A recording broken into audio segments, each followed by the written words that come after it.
The Department of Homeland Security on February 7th issued a new bulletin, which is an update and a summary of the terrorist threat to the United States homeland. And inside is one of the most dystopian things I've ever seen. It says this: the United States remains in a heightened threat environment fueled by several factors, including an online environment filled with false or misleading narratives and conspiracy theories. But it goes further. And other forms of mis, dis, and malinformation. MDM, they've called it now. Now, what does that mean? Well, DHS, of course, doesn't say. They don't want to actually give you facts, which is why the Center to Advance Security is demanding that DHS turn over records showing how they make these determinations. What the Biden administration has now done is that they have sought to criminalize criticism by the American people. The real question at the end of the day, of course, is what constitutes a misleading narrative?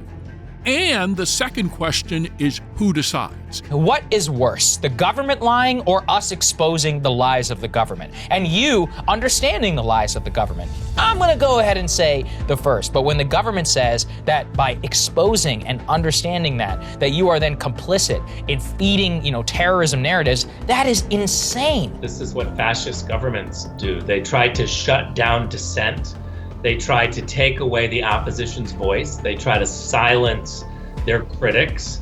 And this is exactly what's happening. They're trying to label any opposition, any critic, any criticism as a terrorist act. The goal is to get you to not talk. Silence you. The goal Don't is show to up at the silence meeting. Don't share the show on Facebook. Don't call into shows like this or comment. Right. And that's what they really want Anonymous you to do. speech. They want you to not be out there publicly professing how you feel about current things in terms of the world. And that's just sadly not a place we need to be living in America. Talks on reviving the 2015 Iran nuclear deal, formerly known as the Joint Comprehensive Plan of Action, resumed today in Vienna. It's hoped that discussions could lead to the possible return of the United States to the JCPOA. A shocking new report from the Biden administration that Iran could produce enough material for a nuclear bomb in 2 months. The amount of time right now that it would take Iran to get a nuclear weapon after they made the decision to do so is frighteningly short. I wish this were not the case, but this is rolling out exactly as we warned it would back in 2015 during the original negotiations. One thing I would say, Jordan, one of the members on Capitol Hill said that it's sobering and shocking. It's certainly sobering, Jordan, but here's one point of disagreement I have with them. This is not shocking. This has been readily apparent from the beginning, and some of us, Jordan, have been sounding that alarm since 2015. Experts say Iran is still at least a year away from building an actual nuclear weapon, but they are very close to having enough nuclear fuel to get there. Adding to the concerns, take a look at this right there, this video on Iranian state TV showing that new long-range missile. Tehran says it's highly accurate, it can penetrate missile shields and reach Israel and, as you said, American bases in the region. This is the statement from Senator Chris Murphy, he's a Democrat from Connecticut. Quote, the assessment of where Iran's nuclear program is right now is downright scary. At this point, we seriously have to ask, what exactly are we trying to salvage? What are we trying to salvage? I don't have a lot of sympathy for Senator Menendez on this because he didn't ask the right questions at the original time, but he is asking the correct questions now. And Jordan, he wants to know what the deal is. He wants to know if it's different or if it's new or if it's the same terms. Jordan, if it's the same terms, that entire deal would be about ready to sunset anyway. So even if you thought it was worth something then, which I didn't and he did, even if you thought it was worth something, Jordan, it's worth nothing now. The Internal Revenue Service halting a plan that would have required taxpayers to verify their identities with facial recognition before logging onto its website. The IRS's new plan to evoke facial recognition to verify your identity. You'd have to go on to get onto your online portal. You would have to have taken a selfie and then later scanned your face to make sure you can access them, giving them a lot of database of facial recognition. We said that was an overreach, so did a lot of people, and the IRS has backed down, removed this as something. So this is a big win. They ask for your email and for you to create a password. Then it asks you to upload a picture of your passport or license using a link. It prompts you to take a video selfie to verify the photos match. I think people realize now that that kind of untouchableness of the IRS is gone.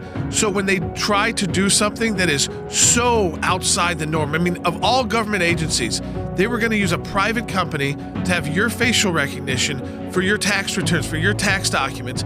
Understand the slippery slope that creates in our country. But you know what happened, Logan? Americans stood up and said no. Biometrics, which can be a facial scan or your fingerprint or even the sound of your voice, are irreplaceable. So to put all of our faith in one entity to hold on to and protect this information should scare us. This is an agency we don't believe can even self-correct. They're throwing out all these different options. Oh, we're going to use facial recognition. Remember they said they needed 87,000 new people and $80 million new dollars in a budget. We don't need to be using facial recognition through the IRS. It is still likely one of the most, if not the number one most feared government agency of all. So there is a big move from the IRS to abandon this. And that couldn't be done without people like you who stood up to the IRS once again and said no. The ACLJ has filed yet another lawsuit against the Biden administration, this time because of our southern border. The Biden administration has decided it must work with cartel coyotes.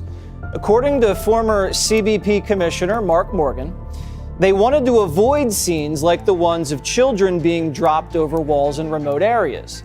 It may be safer, but it also makes the cartel's job easier and more lucrative. We're negotiating with the hostage takers. We specifically want to know two things. One, did you release those two individuals? Are they running around the United States right now? And secondly, Jordan, how many others did you arrest and just didn't put up a press release? And did you release those as well? Ultimately, the cartels are enriching themselves and the gangs are prospering as a result of the failed Biden administration policies. This lawsuit that I'm holding will be filed in federal court to demand the answers that we rightfully should receive under the Freedom of Information Act law. Last year, there were about 2.4 million attempted illegal border crossings, 344,000 were known getaways, and 1.2 million were arrested and later released into the U.S. Two Department of Homeland Security officials say that border officials are preparing for as many as 9,000 border arrests per day by spring. That is 63,000 arrests a week. Americans are in danger, and importantly, migrants are in danger, being sold into the sex trafficking trade, being put in stash houses to then be putting into the slave labor trade. With these 63,000 arrests, where will they house them all? Americans in danger, the drug crisis in America, human trafficking, sex trafficking, forced slave labor, and money to cartels happening in the United States of America.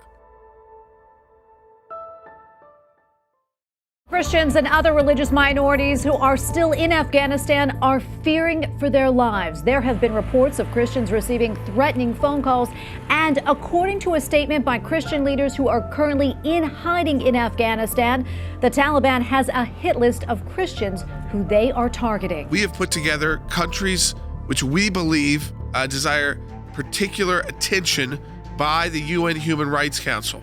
And the first of those, many of you could probably guess, it's Afghanistan. Many offices have been in contact with many Christians who are being literally hunted by the Taliban right now.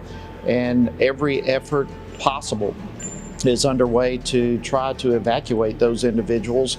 And I'm sure those efforts will continue with unceasing resolve until we get those people to safety. This is from our report, quoting it, "The situation for Christians has become so dangerous under Taliban rule that in its 2022 World Watch List report, Open Doors listed Afghanistan as the worst place for Christians to live in the entire world. In fact, it's the first time in 10 years that another nation has exceeded North Korea's persecution level." According to Open Doors, Afghanistan is the second most dangerous place to be a Christian in the world, just behind North Korea. The majority of the Christians here converted from Islam. To beat North Korea as the worst persecutor on religious liberty or religious freedom in the world is a big, big statement. This is one of the most dangerous places in the world for Christians, and the United States has not done its basic duty to do all that it could to protect them. This is a big effort by the American Center for Law and Justice and our European Center for Law and Justice affiliates.